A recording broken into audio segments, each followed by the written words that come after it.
Fox News Alert for you with exclusive new details tonight on this show about the case of conservative activist Hayden Williams. He was attacked, you might remember, while trying to recruit conservatives at UC Berkeley.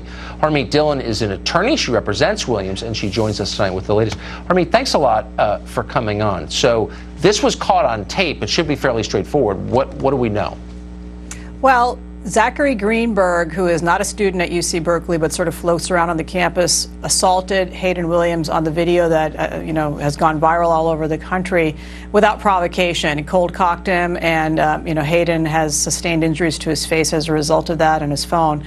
So after about 10 days, the police did arrest Mr. Greenberg, and he was arraigned in court today on 3 felony charges of assault, battery, violent threats, and then also a destruction of the phone as a misdemeanor, and he pled not guilty. So that's what happened in court today. There'll be an upcoming court date in about a month for a preliminary hearing, and it'll be interesting to see what his defense is, because it is very clearly him on the video, so he must have something else in mind in terms of his defense. But he has a private attorney, not a public defender, and I've done some digging and I've learned a few other interesting facts about Mr. Greenberg and his history with the court system.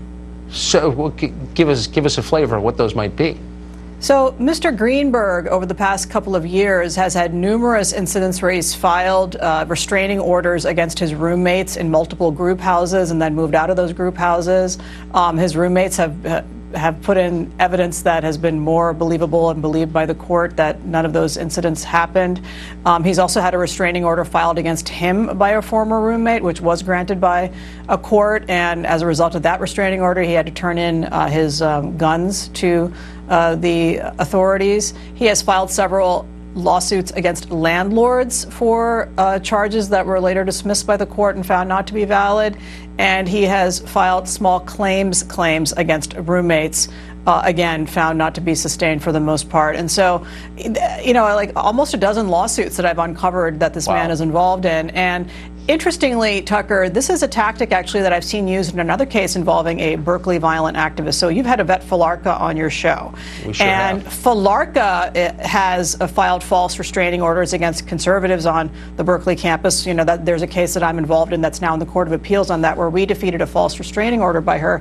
So I think this is one of the growing tactics of the left, potentially, is doing this. And he does this with fee waivers, so he isn't paying the fees, claiming that he's indigent, and he has no visible means of support. But his lawyer told the reporters today outside the courtroom that he was on the campus studying in the library, but not as a Berkeley student, but studying somewhere else. So there is a lot yet to be known about this guy, what motivated him, but clearly he has anger issues. One of the people in the lawsuits described, marijuana use, and certainly there's a gun, at least one gun involved in his possession. And so a lot more to be asked about this guy, and how he has private counsel and why is he pleading not guilty. So exactly. We'll see what happens. He's got a private lawyer. Another angry rich kid. There are an awful lot of those on the left, as you know. Harmeet Dhillon, great to see you. Thank you very much. My pleasure. The actor Will Smith is being attacked for his latest